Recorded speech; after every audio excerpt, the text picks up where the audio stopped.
On another sorrow by William Blake. William Blake हा English poet, painter आणि printmaker आहे आणि तो रोमॅन्टिक एजला बिलॉंग करतो. ऑन अनादर सॉरो या पोएममध्ये 9 स्टांजा आहेत आणि राईम स्कीम AABBCCDD अशी आहे. ही कविता सहानुभूती आणि मानवतेविषयी आहे. कवी म्हणतो की देव हा मानवी अनुभवांपासून दूर नाही आणि तो प्रत्येक क्षणी तुमच्या सोबत असतो. Can I see another's woe and not be in sorrow too? Can I see another's grief and not seek for kind relief? कवी म्हणतो की मी एखाद्याला दुःखात पाहू शकतो का आणि हे पाहून सुद्धा मी दुःखी होत नाही का? मी एखाद्याची व्यथा पाहू शकतो का आणि हे पाहून सुद्धा मला माझ्यामध्ये दयाळूपणा भेटत नाही का? Can I see a falling tear and not feel my sorrow share? Can a father see his child weep nor be with sorrow fill? कवी म्हणतो यानंतर की मी एखाद्याला रडताना पाहू शकतो का आणि हे पाहून सुद्धा मी स्वतःचं दुःख त्याच्यासोबत वाटत नाही का, शेअर नाही का करत? मी त्याच्यासोबत समदुःखी आहे किंवा त्याची जी त्याचं जे दुःख आहे, त्याच्या ज्या वेदना आहेत त्या मी सहवेदना म्हणून त्याच्यासोबत माझंही दुःख वाटत नाही का? किंवा एखादे वडील त्याच्या मुलाला रडताना पाहू शकतात का आणि हे पाहत असताना ते स्वतः दुःखाने भारावून जात नाहीत का? Can a mother sit and hear and infant groan and infant fear? No no, never can it be, never never can it be. त्यानंतर कवी म्हणतात की एखादी आई आपल्या लेकराचं कणणं म्हणजे दुःखात जे कणत असतं तर आपल्या बाळाचं कणणं आणि किंवा त्याला एखाद्या गोष्टीविषयी असलेली भीती, तर अशा अवस्थेत आपलं बाळ असताना एखादी आई शांतपणे बसून हे सगळं ऐकू शकते का? तर नाही, असं कधीच होऊ शकत नाही असं कवी म्हणतात. And can he who smiles on all hear the rain with sorrow small, hear the small birds grief and care, hear the woes that infant bear? त्यानंतर ते म्हणतात की तो जो आपल्या सर्वांवर हसतो तो रेन सारख्या छोटासा रेन हा एक गाणं गाणारा छोटासा पक्षी असतो, खूप छोटा पक्षी असतो. तर तो जो आपणा सर्वांवरती हसू शकतो तो रेन सारख्या छोट्याशा पक्षाचे छोटे छोटे दुःख सुद्धा ऐकू शकतो.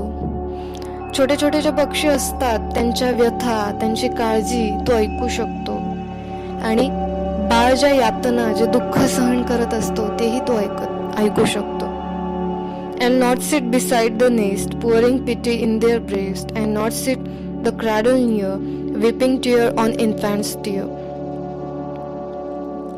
तो म्हणतो की तो फक्त घरट्याच्या बाजूला बसून राहत नाही, तर ती जी पक्षिणी असते, पक्षिणीच्या हृदयातनं तिच्या त्या बाळामध्ये करुणा ओतत असतो आणि तो फक्त पाळण्याच्या बाजूला बसून राहत नाही, तर जे छोटंसं बाळ पाळण्यामधलं रडत असतं त्याच्या अश्रूंसोबत हा स्वतः पाळण्याच्या शेजारी बसून स्वतः अश्रू गाळत असतो.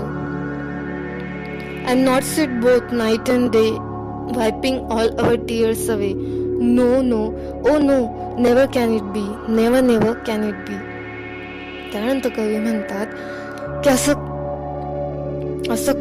कधीच होत नाही की तो दिवस रात्र आपण रडत असताना तो दिवस रात्र शांत बसून राहतो. नाही, असं कधीच होऊ शकत नाही. He doth give his joy to all, he becomes an infant small, he becomes a man of awe, he doth feel the sorrow too. त्यानंतर कवी देवाविषयी सांगतात. इथे जिथे ही आहे, कॅपिटल ही तुम्हाला दिसतंय, तर तो ही म्हणजे देव असतो, आपला निर्माता असतो. तर इथे कवी म्हणतात की तो आपल्या सर्वांसोबत त्याचा जो आनंद आहे तो आनंद आपल्या सर्वांना देत असतो. तो एक छोटंसं बाळ होतो, तो म्हणजे देव. तर तो एक छोटंसं बाळ होतो, तर तो कधी एखादा व्यथा भोगणारा, दुःख भोगणारा माणूस होतो. आणि कवी शेवटच्या ओळीत सांगतात की त्याला सुद्धा दुःख काय असतं यातना काय असतात किंवा व्यथा काय असतात हे त्याला सुद्धा फील होत असतं. Think not thou canst sigh a sigh, and thy maker is not by. Think now thou canst weep a tear, and thy maker is not near. असा विचार करू नका की तुम्ही दुःखात उसासे घेत आहात आणि तुमचा जो निर्माता आहे, तुमचा जो देव आहे तो तुमच्या सोबत नाही. असा कधी विचार करू नका की तुम्ही दुःखात अश्रू गाळत आहात आणि तुमचा निर्माता, तुमचा देव तुमच्या जवळ नाही. Oh, he gives to us his joy, that our grief he may destroy. Till our grief is flayed and gone, he doth sit by us and mourn. कवी आनंतर म्हणतात की अरे तो तर त्याचा जो आनंद आहे तो आपला सर्वांना देत असतो आणि तो जो त्याचा आनंद आपल्या सर्वांना देत असतो त्यामागे त्याची एक इच्छा असते की त्या आनंद देण्यामागे त्याची एक इच्छा असते की आपलं जे काही दुःख असेल, आपल्या मानवांचं जे काही दुःख असेल तो ते आनंद देत असताना ते नष्ट करू शकतो, तो नष्ट करू शकेल. आणि जोपर्यंत आपलं जे दुःख आहे ते संपत नाही, जोपर्यंत आपलं दुःख संपत नाही तोपर्यंत तो आपल्या सोबत असतो. आणि आपल्या सोबत आपण जे दुःखात अश्रू गळत असतो, कणत असतो, तर तोही आपल्या सोबत असतो आणि तोही कणत असतो, तोही अश्रू गाळत असतो. थोडक्यात काय की आपल्या ज्या वेदना असतात तो आपला जो देव असतो, निर्माता असतो, तो सहवेदना म्हणून आपल्या सोबत असतो, आपल्या वेदनांच्या सहवेदना करत असतो. तर मला वाटतं की विल्यम ब्लेकनी ही कविता रोमॅन्टिक एजमध्ये म्हणजे 1757 ते 1830 दरम्यान लिहिलेली ही कविता आहे. तर ही कविता अशा लोकांसाठी आहे जे विचार करतात की माझं दुःख कोणी समजू शकत नाही किंवा माझं दुःख मी कुणाला सांगू शकत नाही किंवा मी दुःखात खूप एकाकी असतो. तर असं कधीच नसतं. तर तुमचा जो निर्माता आहे, तुमचा जो देव आहे, हा जो निसर्ग प्रकृती आहे ती नेहमी तुमच्या सोबत असते.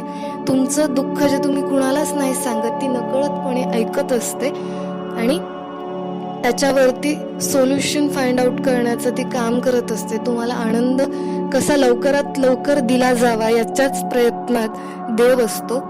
तर अशी जी माणसं असतात जी निराशेत जातात की माझं दुःख खूप मोठं आहे किंवा माझं दुःख कोणीच समजून घेत नाही किंवा दुःखात माझ्यासोबत कोणीच नसतं, अशामुळे जे नैराश्यात असतात अशा लोकांसाठी ही एक आशादायी कविता आहे जी सांगते की तुम्ही दुःखात एकटे नसता किंवा तुमचं दुःख हे कोणीच ऐकत नाही असं नाही, तर ऐकत सुद्धा असतो देव आणि लवकरात लवकर ते दुःख नष्ट करून तुम्हाला आनंद कसा देता येईल याच्या विचारात तो नेहमी असतो.